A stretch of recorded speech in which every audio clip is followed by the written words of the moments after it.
So again, let me welcome everyone to today's town hall, the merger of the California College of Ayurveda and the Hindu University of America.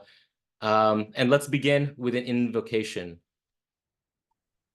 Who would like to lead?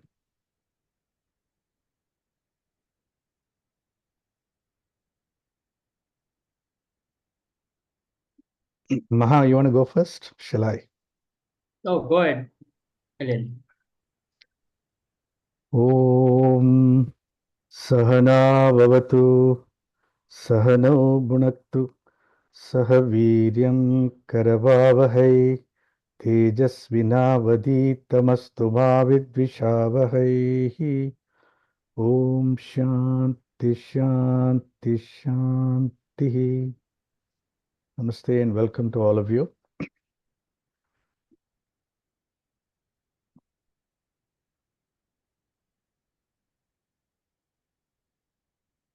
Shall we get started? Another invocation? Okay, wonderful. Again, it is my pleasure to be hosting this town hall about the merger of California College of Ayurveda and the Hindu University of America. It is my pleasure to be hosting this exciting virtual town hall. So we're going to have a conversation with Dr. Mark Halpern, Sri Kalyan Viswanathan about this recent merger. We're going to discuss all of it about it. So let me introduce our esteemed speakers, starting with Dr. Mark Halpern. He's the founder and acting president of the California College of Ayurveda. He's a pioneer of Ayurveda in the West, has played an important role in the development of Ayurvedic medicine in the West. He's a preeminent practitioner and teacher of Ayurveda in the United States and continues to develop programs at the college. He is one of the few Westerners ever recognized in both the United States and in India as an authority on the subject of Ayurveda and was awarded the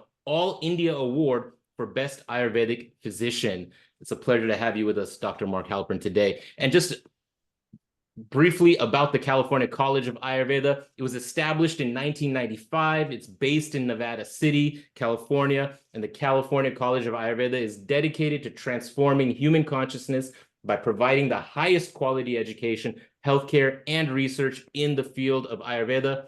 It is the oldest and most recognized state-approved college in the West, offering education, healthcare, and research in the field of Ayurveda.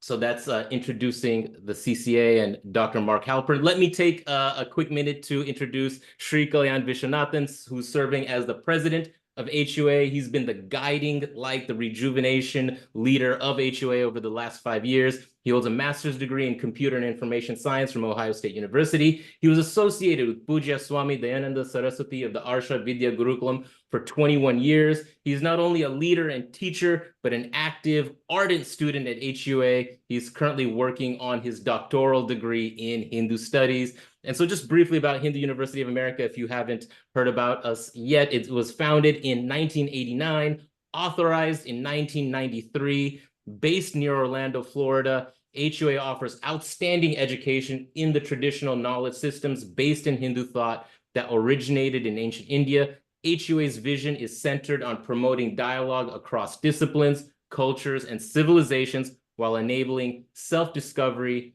conscious evolution, and harmony.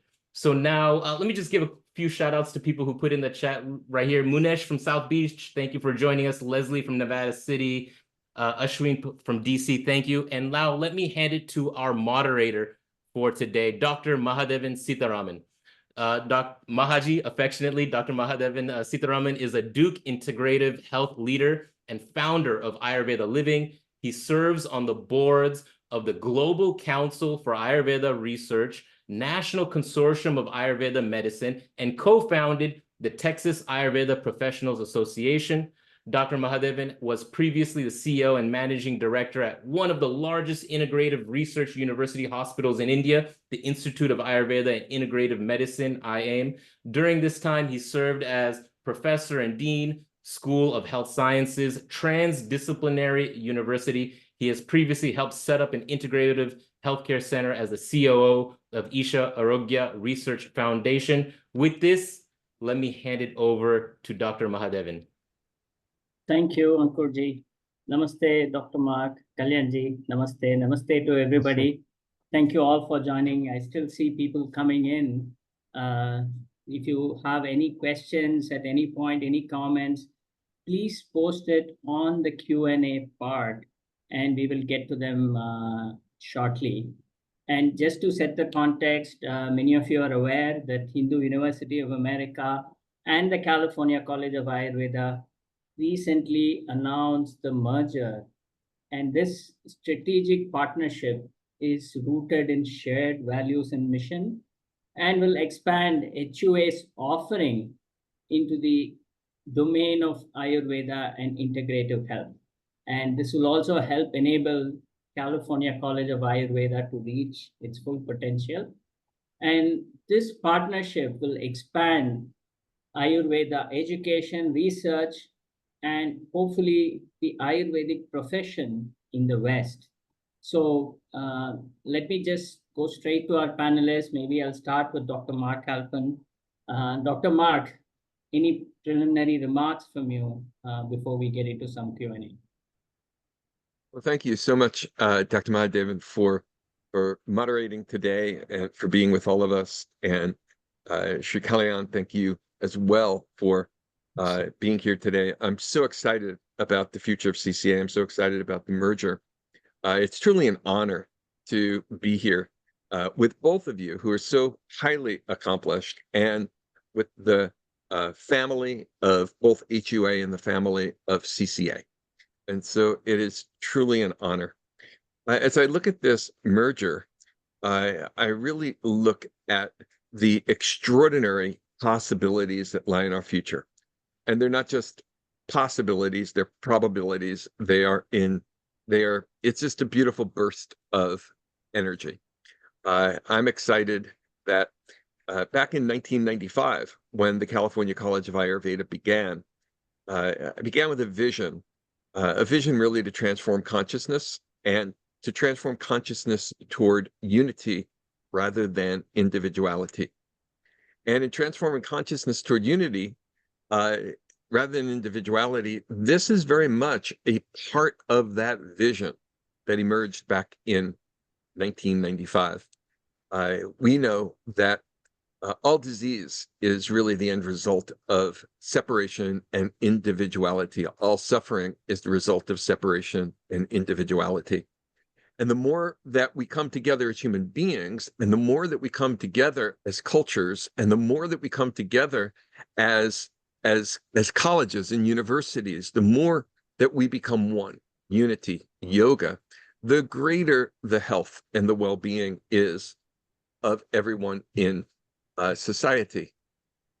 And so for me, this is a wonderful, wonderful moment in time. It marks really the culmination of a vision that I believe is going to lead individuals, communities, countries toward greater harmony and well-being.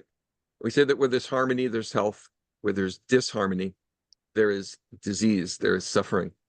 And this union between the California College of Ayurveda and Hindu University is very much a yoga. It's a union, a unification, becoming one, to unify the traditional Indian community that has been so dedicated to the knowledge of Ayurveda with those of us in the West that have been cultivating this knowledge in this culture. Again, to me, this is such an incredible moment in time. So I'm deeply honored to be a part of the Hindu University of America community, and to work with Hindu University as we continue our mission here at the California College of Ayurveda to bring harmony and well-being to every individual and to everyone on the planet. Okay, thank you, Dr. Mark. Indeed, the power of the collective consciousness and energy of the two institutions is going to be amazing. Maybe I'll go to Kalyanji. Kalyanji, do you want to give some opening remarks before we get into Q&A? Yeah. Namaste, everybody. First of all, a very warm welcome to Dr. Mark Halpin, Mahadevan, Ankur on the panel. and all the guests who have joined us today. Thank you all for sharing your time with us this morning. Hindu University of America was born as Ankur said, in 1989. That was even before the time that I came to the United States. I came in 1992 as a student at Ohio State University. The vision and mission of Hindu University of America has from the very beginning been to create a space for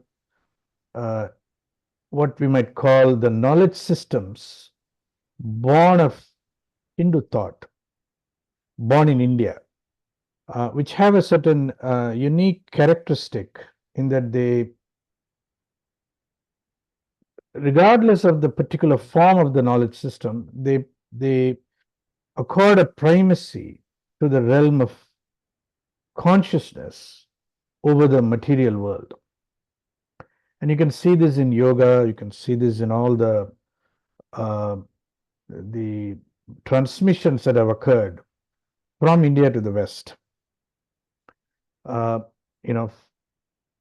recall, the first signs of transmission from India to the West occurred when the early texts, the Sanskrit texts in India, were translated and brought to the US. For many of you who may not know, or you may know, the first few people who got very, very inspired by the Hindu texts were people like Henry David Thoreau and Ralph Waldo Emerson, and many others associated with them, were part of the early founding era of the United States of America.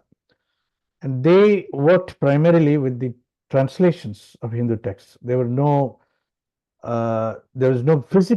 people from India here in the West. It took 100 years since then, almost 100 years, for the first major transmission from India to the West to occur. And that happened with Swami Vivekananda, who spoke at the Parliament of World Religions in the year 1893. And he was probably the first significant voice from India to speak in America and represent the wisdom, the knowledge systems of India. In a sense, he spoke extensively about yoga, and he was the harbinger of the later emergence of yoga in the West. Fast forward, we had Paramahamsa Yogananda, who came and spent a substantive part of his life physically in the United States. Swami Vivekananda was just a passing star. He left and he passed away even before he was 40 years old. Paramahamsa Yogananda, on the other hand, he established deep roots of yoga in the West. That caught on, and eventually there was further transmissions from India. There was Maharishi Mahesh Yogi. There was Osho Rajneesh, who was both famous and infamous. And then there were many other people who brought the knowledge from India to the West. Swami Shivananda may never have come himself to the West, but his student, Swami Vishnu Devananda, was very popular here. There was also the Hare Krishna movement with Bhaktivedanta Swami Prabhupada, there was Swami Chidananda, Swami Chinmayananda, and then to my own teacher, Swami Dayananda Saraswati. And today we have Sri Sri Ravi Shankar and Amachi and Amritanandamayi and many, many others. And just Sadguru Jagi Vasudev. And in a sense, the transmission of ideas, of Hindu thought, of Indian thought, of spiritual knowledge to the West has been almost unbroken in the last 150, 200 years. But that's only one part of the story. The other part of the story are the people from the West who have sought out this knowledge and who have brought it into the Western world. There are many illustrious names here. Some of you may know Ram Das, who went to Neem Karoli Baba, Krishna Das, and many Westerners who have established a space for spiritual knowledge in the West. And there's a whole category of people growing in the West, a growing category, which we might call spiritual, but not religious, SBNR. So in this category, in this sort of pantheon of stars, I hold that Dr. Mark Halpern is also one of them. He has lived a life of deep, deep commitment, of tapasya. This is not a discipline which is popular. This is not a discipline which had established career pathways back in 1995 when he started this college. There was no certainty about how this college would unfold in course of time. And it's in the face of that uncertainty and ambiguity that Dr. Mark Halpern stepped into the possibility of establishing the California College of Ayurveda. And I want to deeply appreciate, acknowledge, and celebrate the pioneering initiative of Dr. Mark Halpern in establishing this college. Now, when two cultures come together, there's always the possibility of conflict. And, we live in times where there is a tendency to play up the conflicts and differences. But in the midst of all of that, all of the conflict and disharmony, there is also the possibility of harmony, of understanding, of integration. And as Dr. Mark puts it, the best of the East and the best of the West. The possibilities of engaging in a manner that contributes to the mutual well-being of not only both our cultures and civilizations, but also to the world in general. The conflicts and challenges that we create ourselves at the material level cannot be solved on the material plane alone. They tend to end up becoming a contest for power and who can overpower the other and so on. But it is in bringing the light of spiritual knowledge that our material differences dissolve more gracefully. And so too, it is in the dimension of health. I want to lastly say that I am delighted to have Dr. Mark as part of the HUA family and CCA as an institution in the HUA family. This holds a lot of promise for the future. And with that, I will end my brief opening comments, but there's a lot more to discuss. Over to you, Maha. Thank you. Okay, thank you, Kalyanji. Yeah. Earlier I mentioned the power of collective consciousness and energy of the two institutions, but I think the collective consciousness and energy of the people and the two teams coming together, I think is going to be amazing. So let me quickly move on to questions, because see, 80% of our audience today probably are students either at HUA or CCA. And the biggest question is, what is the impact of this merger on the students of CCA? Maybe we'll start with Dr. Mark, and then Kalyanji, you can talk about the impact on HUA students. Well, I think for CCA students, the greatest impact is knowing first and foremost that you are now part of a larger family. And I think that with this merger, we all grow. We have more opportunities, more relationships, more connections, and more pathways forward, both as students and as graduates. I think that's probably the greatest gift that comes out of this. Through our union, if you will, there is going to be greater stability as well for the college. The college, with the resources of the Hindu University of America, which is such an established, iconic institution here in the United States. With those resources, it means that the California College of Ayurveda will continue its mission long after my body has transitioned into the atoms and molecules that will become a part of everything else. In other words, this is now for eternity. And that, I think, is one of the most beautiful things. You are part of an institution, if you're at CCA now, that is going to be a part of eternity. Again, with those resources as well, there's going to be tremendous growth that occurs in the college, and tremendous growth that occurs in the profession because of these resources. It's not just the resources that are financial, it's the resources that are intellectual. As we merge both institutions together, Hindu University of America has some of the most extraordinary and outstanding faculty. There's going to be opportunities to meet that faculty, to study with that faculty.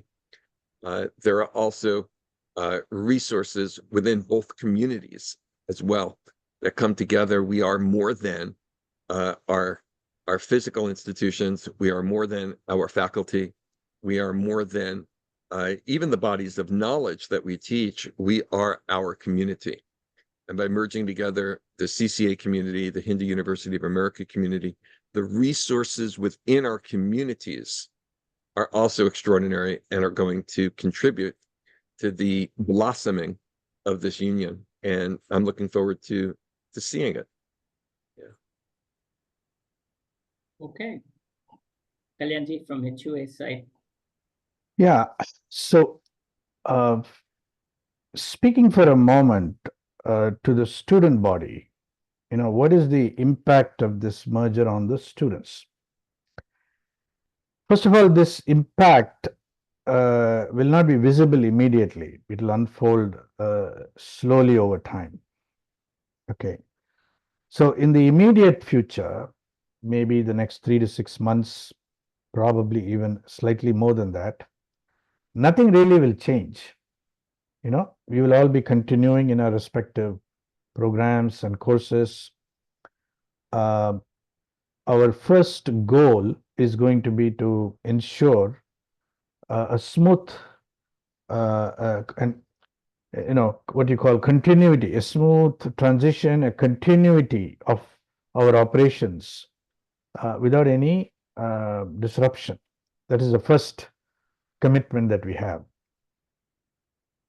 But if I may speak, keeping a slightly longer horizon in mind, there are a lot of possibilities that are in our future. For example, HUA is a degree granting institution. It is authorized as a degree granting institution. CCA, Mark, correct me if I am misstating it, it is authorized by the state of California as a professional certificate granting institution, right? So one of the very first areas of interest for me would be to explore, can we constitute a degree program in Ayurveda in the West? Okay, and how can we integrate and create a pathway for a degree program, at the master's level and the doctoral level in Ayurveda. Now, we want to do this very carefully within the parameters of the guidelines established by the accreditation agencies in the United States of America. Hindu University of America is deeply committed to getting accredited as a university. You know, we were going through, we had initiated an application. We paused that application once we got into the possibility of this merger with CCA came into the forefront. We put everything on pause. Now, when we apply next, our application will be a consolidated application. It'll include both HUA's programs and CCS programs. What does that mean? Well, that means we will be on the pathway towards ensuring that the programs offered by HUA and CCA are considered accredited by an American accreditation agency. And we're going to put a lot of focus and energy into this possibility. So students can look forward to a day when their programs are actually accredited programs. Okay, and what that means will unfold over time. In the short term, of course, the programs of HUA are available and open for students of CCA. You know, if you're interested, you can have a taste of some of the offerings at HUA. You know, take on a course or two and try to get to know. There's no better way of getting to know Hindu University of America than to actually take a course at HUA. And similarly, there are, for the students at HUA who have an inclination towards Ayurveda, now the programs of CCA become available and open. It is my hope and my aspiration that many of the students on the HUA side will seriously consider the certificate programs being offered by the California College of Ayurveda as a real opportunity for you. And I will do everything in my power to enable that. Okay, so these are some of my initial thoughts, and I just want to say, from the standpoint of the students, you know, I request a little bit of patience from you as we figure out very carefully our way forward, keeping in mind both the possibilities that we want to you know, realize, but also ensure that we are well on our way to accreditation. I'll stop here. Wonderful. Kalyanji, you already answered one of the questions, which is, will the new university be a nationally accredited school, which you are aiming for? And connected to that, the question is, so will students be able to apply for financial aid and federal student loans? And somebody is asking, will you be able to provide visa for foreign students? You want to kind of answer those as well? Yeah, so I will take that. So, you know, the federal aid generally is available for students who wish to go to school at an accredited institution. So that is the other kind of driver for accreditation, right? So as soon as we become an accredited institution, it will open up the whole potential for student loans, federal aid, etc., in a much more compelling way. And we definitely want to enable that. Similarly, for student visas from countries outside of the US to come into US to study here, again, accreditation becomes a critical prerequisite. Once we are accredited, we'll be able to enter into a process which gets our institution validated by Homeland Security. And there is a whole process, application process we have to go through to get ourselves situated in a place where we can then offer student visas. So, you know, we are going to be on a fast path to accreditation.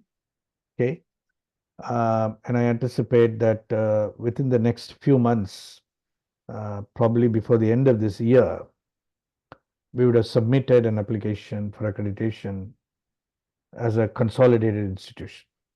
And HUA is committed to putting all the resources, bring in the consultation and expertise necessary to systematically pursue and complete the accreditation of our combined institution. Okay. And one related question, which I thought I should bring up here, is someone asking, could accreditation allow past CCA alumni to kind of get the benefits of this accreditation or apply this towards some advanced degree? So maybe this is something we might want to look into. Yeah. Absolutely. This will be an important question for us to investigate. Okay, and in fact, I just have initiated a request for a consultation with an agency, accreditation agency, just a couple of days ago. Earlier this year, we went through a very rigorous evaluation of 3 different accreditation agencies in the United States of America. The first was the Southern Association of Colleges and Schools, what is called as SACS, which has jurisdiction for the southwestern states, including Florida, where HUA is located. The second was the Higher Learning Commission, HLC, which has jurisdiction for a whole swath of states in the middle of the United States of America. And the third was the Western Association of Schools and Colleges, which has jurisdiction over the state of California, where CCA is located. And our goal, our intention was to evaluate which is the best option for us. Who is likely to be the most conducive to apply as a consolidated institution? Is it SACS, HLC, or WASC? And we have internally come to the conclusion that the accreditation agency that's most conducive for us, most amenable to our programs, and will be most welcoming of our curriculum, is going to be the Higher Learning Commission, HLC. And because the geographical, jurisdictional limitations that existed for a long time with these accreditation agencies has been lifted completely, it is now possible for us to apply as a consolidated institution with the Higher Learning Commission. So our almost the next stop for us is to have a consultation with the HLC, and please stay tuned. I mean, there is a lot more that we will be saying about all this in a few months from now. Okay, wonderful. I think there are a lot of questions related to students and courses and so on. Maybe let me come back to that later on and quickly switch to Dr. Mark in terms of what is the impact of this merger on the faculty and staff of CCA. Will the name of the school change? Will the location change? What can faculty and staff expect, and what is your role going to be moving forward? Well, first of all, I think that, as Kalyanji said, there's really not going to be any significant changes for some time. The location of the California College of Ayurveda is not going to change. We have a 7-year lease that we are going to be there for at least that amount of time. We have options for much more than that. The name, the California College of Ayurveda, doesn't change. It's now a school within Hindu University of America. So when you graduate, you're still graduating from California College of Ayurveda, but it is part administratively now of the Hindu University of America. As far as the faculty goes, our faculty are outstanding, and they are going to continue to do the outstanding work that they've been doing, teaching the classes that they've been doing. There be no immediate changes to our faculty at all. There will be new opportunities for additional faculty as we grow our programs. And we are going to be growing our programs. We're going to be exploring postgraduate programs. I'll be working, one of the things I'll be doing is working on the development of postgraduate specialty programs. That'll be coming up in the future. Special certifications in areas that I envision, such as geriatrics, pediatrics, cardiology, cancer management. And so these will become specialty advanced programs, postgraduate, after completing our basic programs. So on the surface, no, I don't think anybody's going to be seeing much difference over time. As Kalyanji has said, there's going to be lots of new sprouts that grow from the seeds of this relationship. Areas of research that are going to begin to blossom, research facility that's going to begin to blossom. These are seeds now that have been planted, that are being nurtured, and are going to take time to fully grow. I just want to mention that on the topic of accreditation and related to that, California College of Ayurveda is a state-approved program. Lots of students from both programs don't understand necessarily the difference. So it is state-approved as a vocational college. We are a career training school, training students in a career for Ayurvedic medicine. We will be able to continue to do that as a degree granting school as well. And the state of California made some changes in regulations back in 2015 that shifted the requirement to move from vocational to degree granting for the purposes of things such as offering an Ayurvedic doctorate program. Many of you know that we were the first school in the country to offer an Ayurvedic doctor program. And with those change in regulations that occurred, it was just a little after 2015, it requires us to transition over to a degree granting program in order to reestablish the Ayurvedic doctor program. Right now, that program is called Medical Ayurvedic Specialist. And so these are some of the changes that'll be taking forth here. But it should be known, especially by the Hindu University students, I know the CCA students know that when you graduate from the California College of Ayurveda, you are absolutely prepared to go into practice anywhere in the United States, anywhere in Canada, and in most parts of the world.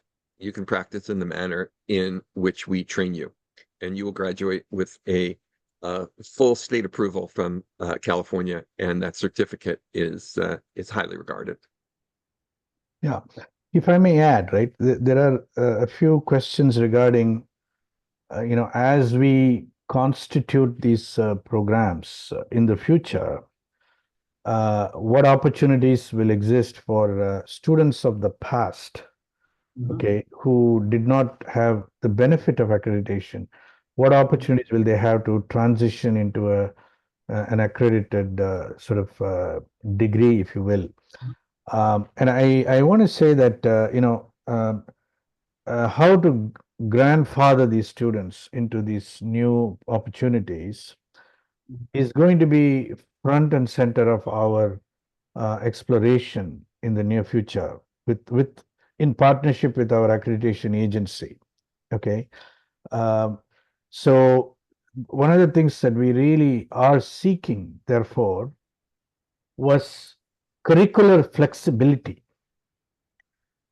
and the willingness for institutions, for an accreditation agency to engage with new kinds of curricula that they may not be entirely familiar with, right? And one of the reasons why we are choosing to go with the Higher Learning Commission is squarely because of the fact that they have already accredited Ayurveda-based programs at the Maharishi International University in Iowa, which falls under the jurisdiction of Higher Learning Commission. Okay, and also there are a few other reasons, but this is one important consideration. And what we learned when we attended their conference in Chicago just a few months ago was that they were very, very open and eager to take up the accreditation of the consolidated HUA CCA institution. And once again, it's too early to make any definitive commitments, but this is going to be an important priority for us as we move forward. I'd like to add too that Accreditation is also an important step toward state licensing, which is an issue for the entire profession. More and more schools are going to need to go down this road in order for our profession to solicit the political entities within each state for state licensing. That often begins in California because we have the most practitioners here. We have a well-developed state association, so it's most likely to occur here before it occurs anywhere else.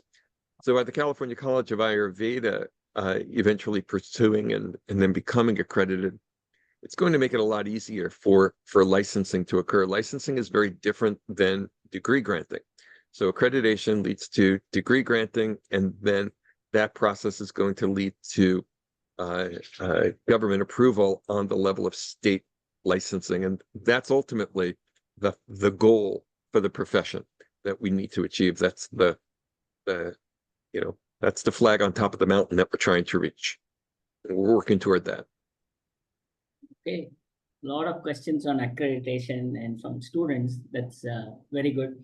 So, like Dr. Mark mentioned, the name of the school will not change, the location will not change, there will not be any changes right now. But there's one question on that for you, Kalyanji. Is there a plan to add a new CCA campus in Orlando, Florida?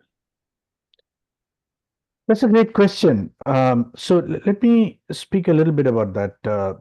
HUA is currently situated in a campus approximately an hour to the west of Orlando, Florida, in a small town called Groveland.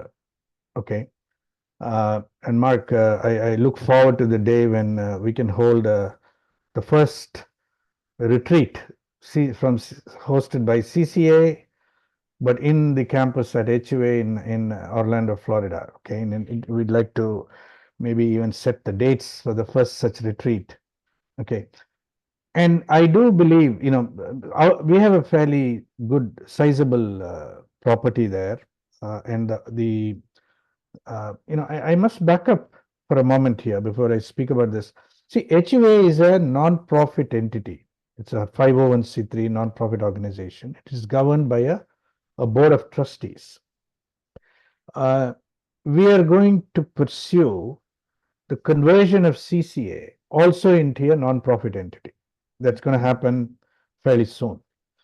Now, what that means in terms of the stability of the university is that CCA will no longer just be constrained by the amount of money that it can realize through student fees.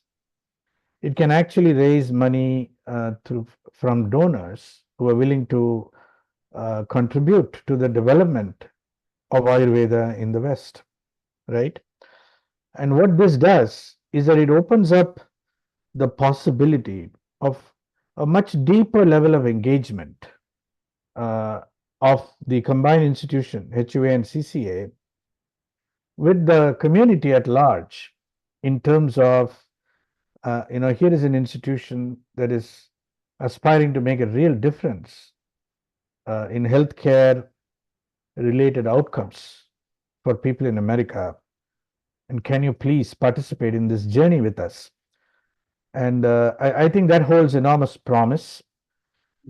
And I will also say that some of our donors who are associated with Hindu University of America have expressed a deep interest in situating some capability regarding Ayurvedic, facilities, treatments, facilities, clinics, maybe even research capabilities, maybe an Ayurvedic garden, a spa of some kind, and so on, in the campus in near Orlando in Florida. So this is an important conversation that will unfold over the next several months, and of course we'll keep you posted. But I look forward to the day then when we can welcome a number of the members of the CCA community to come and visit the HUA facilities in Florida. Okay, and you also touched upon the vision actually. So there are questions on what do you see in the future with CCA and HUA coming together, with the Ayurveda programs or with education? Where do you want to take this forward with this merger? Now, see, the Ayurveda in the West is still considered a kind of alternative mode of medicine.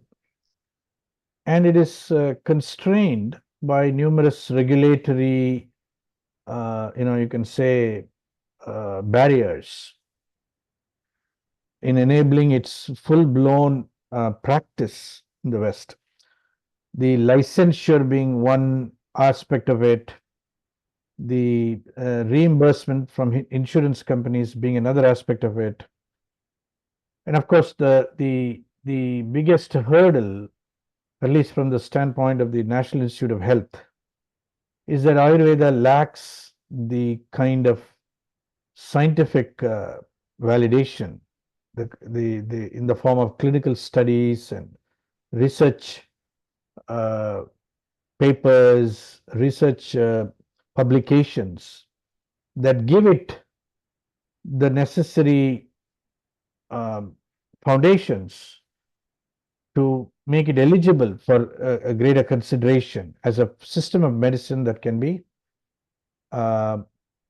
recognized and reimbursed.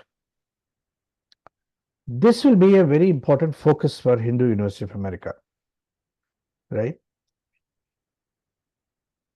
There are two different dimensions to this challenge, maybe three. Okay. The first is, in the West, in the US,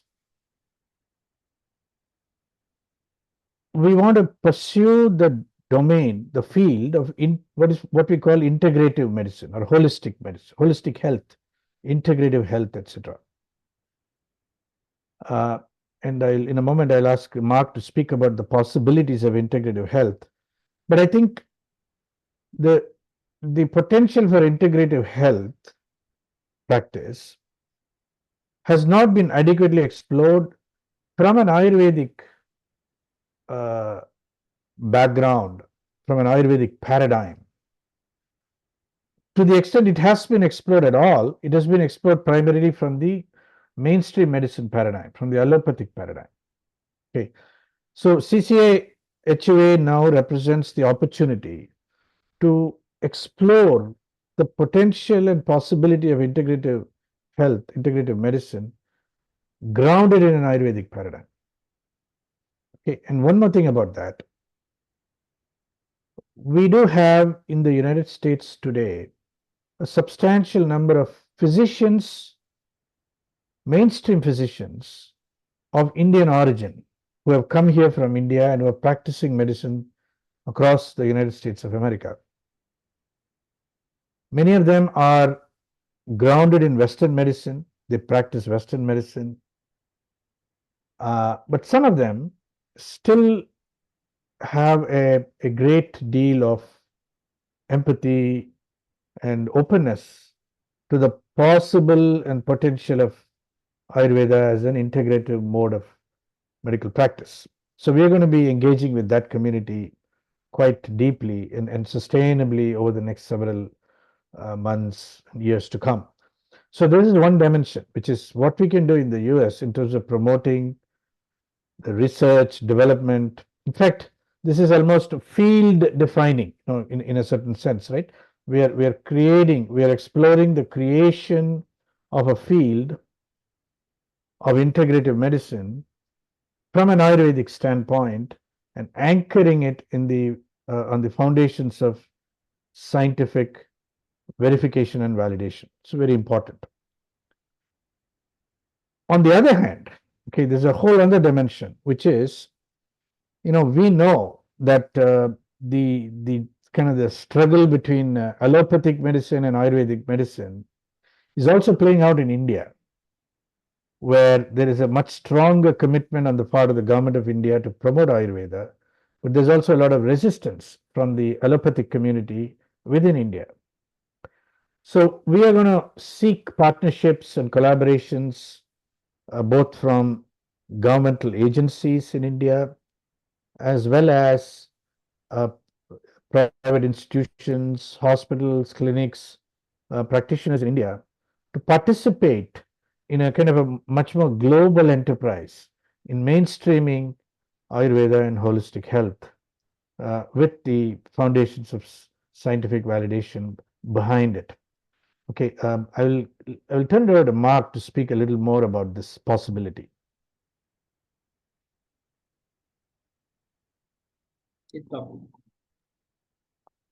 Thank you, Kalyanji. With integrative medicine, there is integrative medicine education, and there's integrative medicine practice. They're two different things. And then there is, as you were pointing out, there's integrative medicine under the umbrella of Ayurveda, integrative medicine under the umbrella of allopathic medicine. So just as an example of what is happening in the world, CCA just hosted 5 residents from our local hospital. As part of their residency, the 5 residents came to the California College of Ayurveda for a tour, for lectures, to have a sit-down discussion on clinical care, and to learn more about what we do so that they are better able to work more closely with us in the conversations that took place, or how to integrate allopathic practice, the work that they do, with the Ayurvedic medicine practice, the work that we do. The director of the hospital was there as well. And so there's tremendous openness. While we sometimes get locked into a history of antagonism between Western medicine, allopathic medicine, and Ayurvedic medicine, and we have some evidence certainly to support that antagonism, there's actually a tremendous amount of momentum toward mutual respect and toward collaboration and integration. I don't think that gets enough attention. There is tremendous movement in that direction, openness in that direction, because there is a well-established understanding, even within Western medicine, of its own limitations. And when we talk about that openly, it's very much acknowledged, both the toxicity of some of the treatments as well as the limitations on the conditions that they're able to work with. Ayurveda offers a new pathway, and the doctors really appreciate that, because they came into medicine truly because they want to facilitate health and well-being.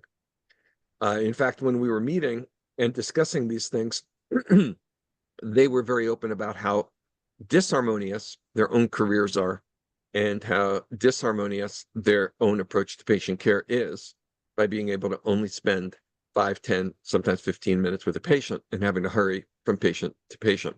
They were very, very envious and respectful, deeply respectful, of the time and the care that we take with our patients and with patient management. So they really are very much interested in how we can integrate together.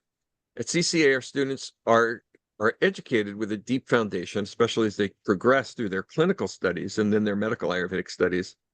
They're educated with a deep foundation in Western medicine. They're able to understand the differences between different diseases, and they understand, especially at the medical level, the laboratory tests, special tests, how to read all of these different examinations. So there is an incredible capacity for Ayurvedic practitioners graduating from the California College of Ayurveda to converse with other medical professionals on a level of colleagues.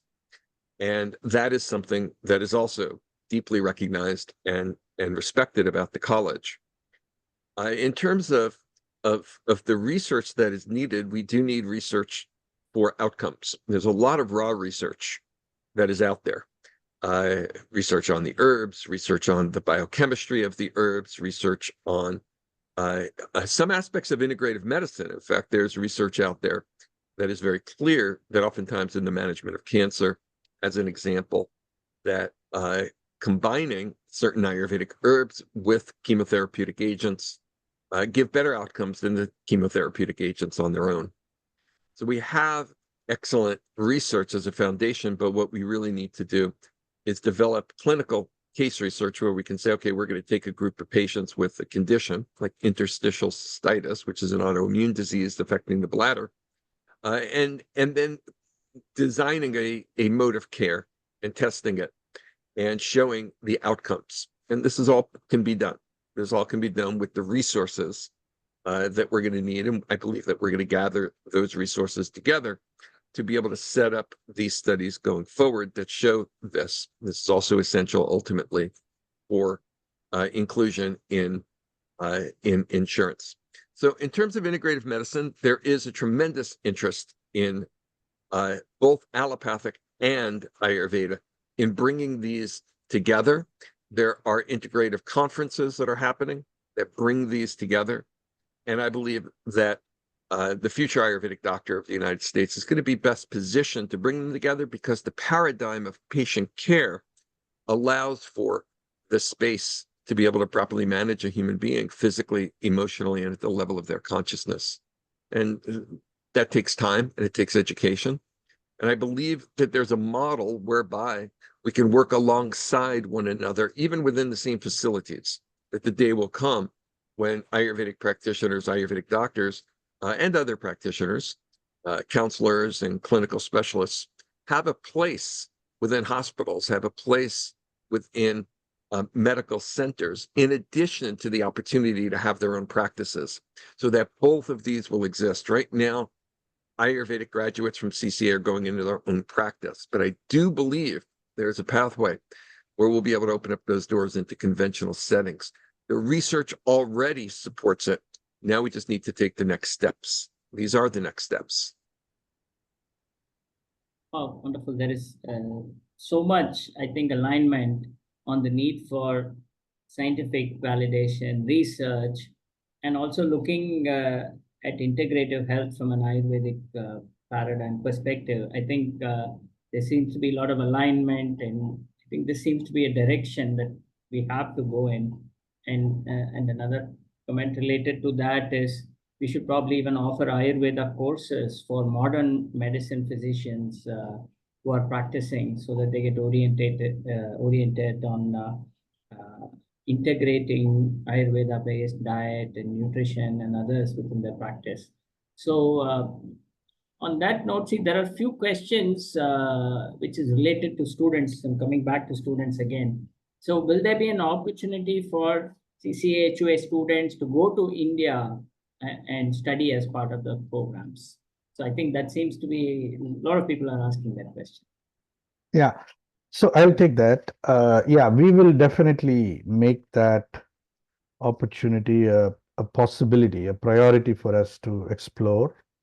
And we will, on a very selective basis, establish relationships with institutions in India where periods of internship and deep engagement with the the best practitioners in India can be made possible.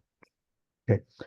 Again, I can only say it's early days. Please, we'll be announcing things like this in the future. Yes. Yes, Dr. Mark, you want to add something to that? Yeah, just allow me to add to that CCA has relationships with groups in India already, where students are able to go to India and have internship experience, hospital experiences, residency experiences, and we're going to be building upon that. CCA has been connected to the International Academy of Ayurveda for many years, which was founded by one of my teachers, Dr. Subhash Ranade. And so with the combined resources of Hindu University and CCA, we're going to be establishing, I believe we'll be able to establish more formal supplemental training programs and integrating the resources of India and the resources of the US together. Each time our students go over to India to study, the Indian Ayurvedic community has been very impressed with our graduates. And I believe that this integration is only going to lead to more opportunities, both for teachers and practitioners in India and teachers and practitioners here in the United States. Okay. I'm checking a few more questions. I think this is worth discussing regarding yoga and Ayurveda being academically siloed in the West. Because in India, actually, when I was in the Ayurveda institution, yoga, everybody was trained in yoga as part of their Ayurveda curriculum, and yoga was considered part of Ayurveda here. But then there's a question, can this merger help us to have new programs blending yoga and Ayurveda? What are your thoughts on that? And the short answer is yes, it will definitely help. I think we should definitely take this up. I think, see, we are at the top of the hour. Do you want to stay a few more minutes, or do you want to wrap with some closing comments? How do you want to take this? Mark, you want to make some closing comments? Sure. Maybe a couple more questions. I think somebody's asked, is there any changes in the way I register and take courses and so on?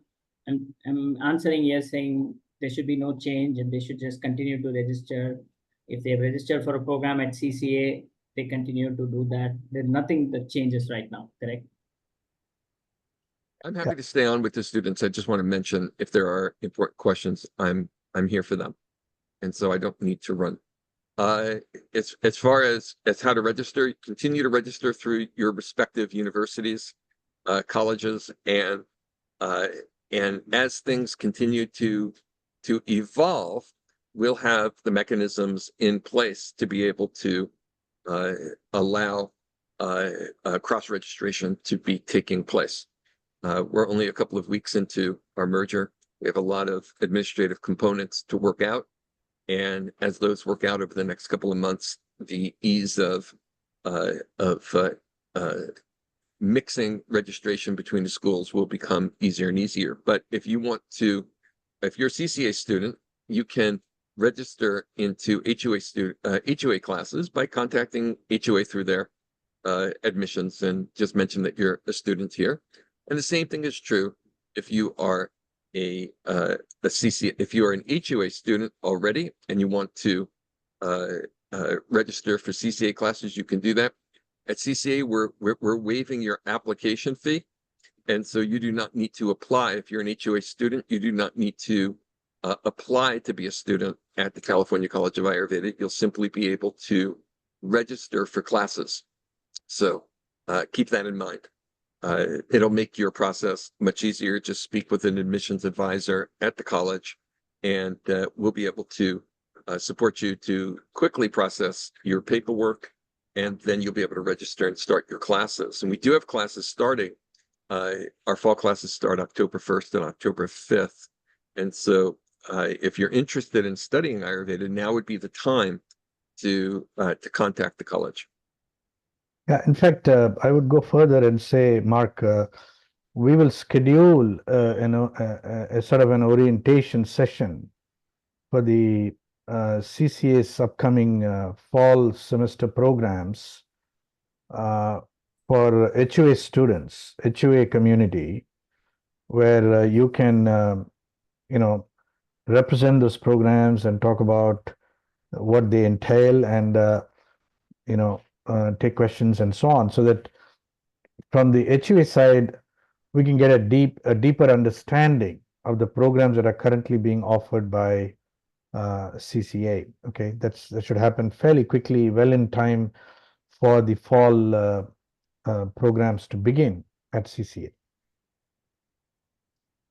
Right on. I launched a quick poll just to check the audience's interest in the 4 programs, so let us know on that as well. So we'll capture that information and follow. Sorry to interrupt, Dr. Mark, but just I think participation. Poll, right? You want to, he has a poll on the programs at CCA. So back to the question, Kalyanji, there's a question on how long will the accreditation take, and somebody's asking, I want to register for a PhD in HUA. How do they go forward with it? Okay, so the first step is to just simply get in touch with us. There are many ways of doing it. Visit our website at hua.edu, and there are ways of filling out a form or contact us, sorts of things. So we will be in touch with you and we'll start a conversation with you. I mean, that's the best way to go forward, right? I mean, all kinds of questions can be taken up one-on-one in further discussions. As far as accreditation is concerned, it's a very long drawn-out process. There are three broad phases in accreditation. The first phase is called the eligibility phase. The second phase is called the candidacy phase. And the third phase is called accreditation phase. Okay. Even to just get through the eligibility phase, we have to produce an application that includes something of the order of 25 exhibits about the combined institution. Okay. And one of the most important exhibits is a proof point that we are financially viable. So we have to submit 3 years of audited financial statements demonstrating that we are financially viable. In other words, that we're not somehow in danger of closing down, because it is indeed a fact that many educational institutions in the US today are struggling financially, and many of them are just simply shutting down or getting sold, and things like that. So we'll be working on fulfilling that eligibility phase criteria, hopefully by the end of this year. That then triggers a whole process of what is called as an eligibility evaluation, an eligibility interview, which results in the accreditation agency deeming us eligible for accreditation. So that's the step one. That's the first milestone. After that, we had to work on becoming a candidate for accreditation. So candidacy is another drawn-out process. So we are looking at easily 2 to 3 years, even to get to candidacy. I mean, and getting to candidacy means the accreditation agency is willing to declare us a candidate for accreditation. So step one, we are eligible for accreditation. Step two, we are a candidate for accreditation. After we have achieved candidacy, there is still more work to be done to achieve full accreditation. However, candidacy is an advanced enough stage where we can actually advertise on our websites that we are now a candidate for accreditation, and we've been deemed a candidate for accreditation, and so on. And the remaining process is more of a formality, more of a kind of meeting certain quality standards and going through a peer institutional evaluation, which will involve site visits to Florida and California, where lots of dimensions of the combined institutions will be explored, investigated, and finally will be fully accredited. That may take 3 plus, maybe 4 years.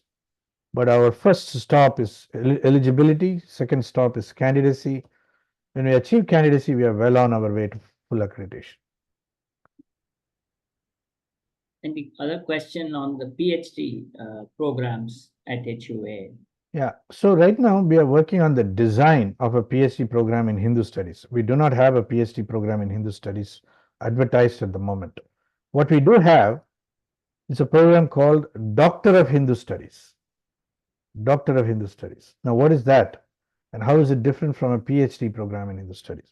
Well, in our conception, the Doctor of Hindu Studies program is an applied program. It focuses on the application of ideas in the world today.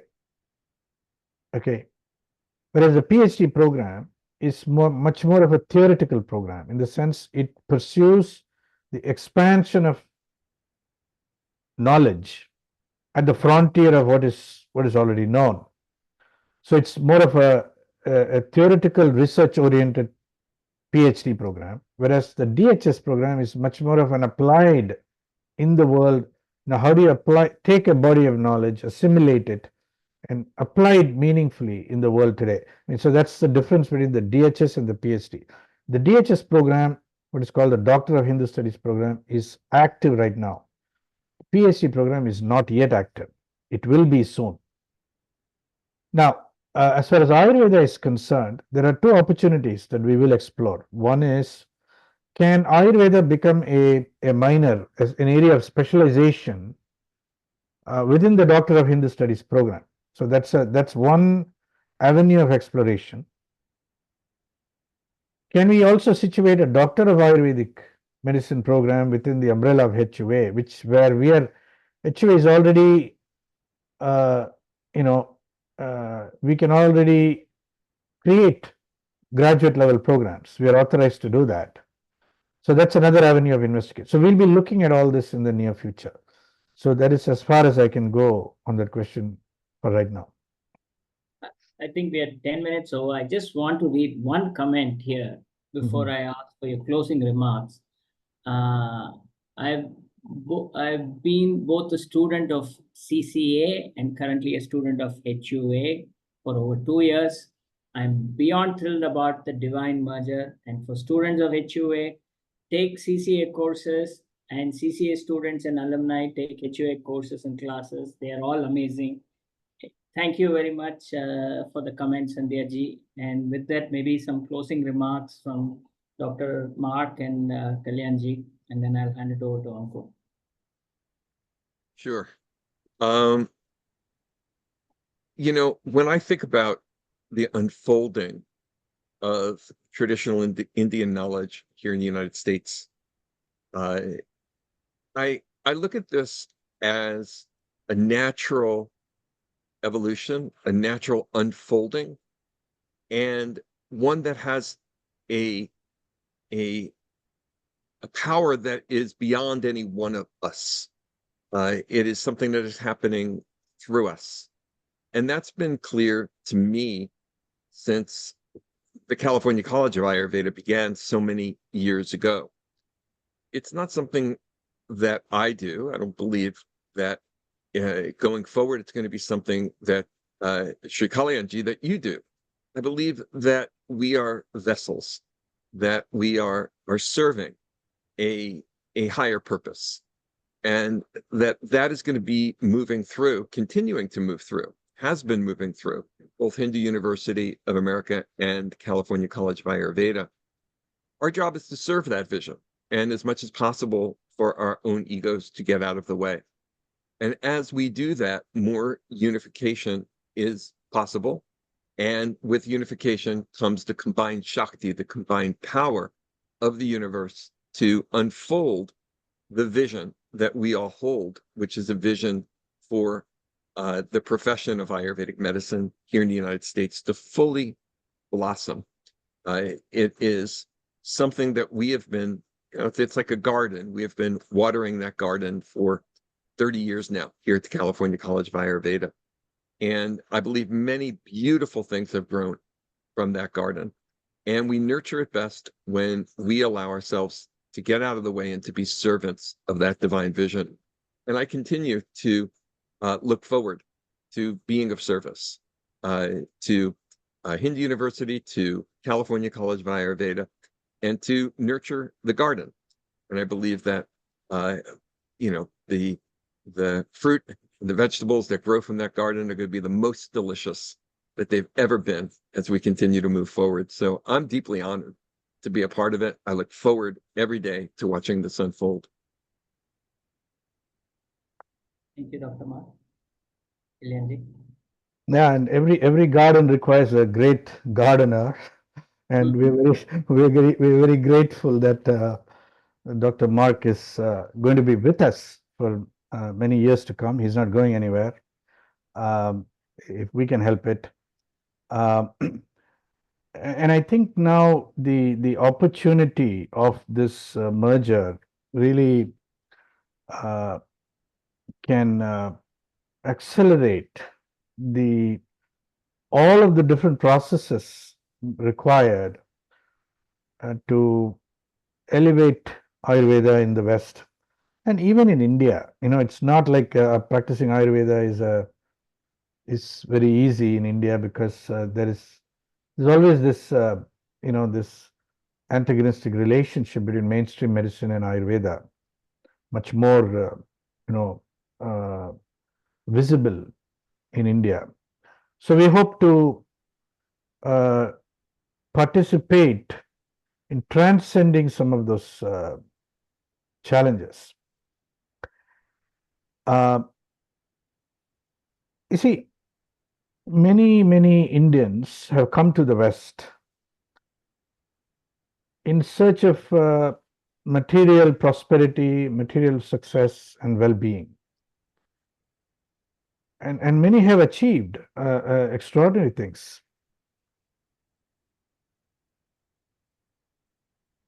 Just in Silicon Valley, there are many Indians in very, very successful positions in California in the high-tech industry. There are many physicians from the Indian community, all over America today.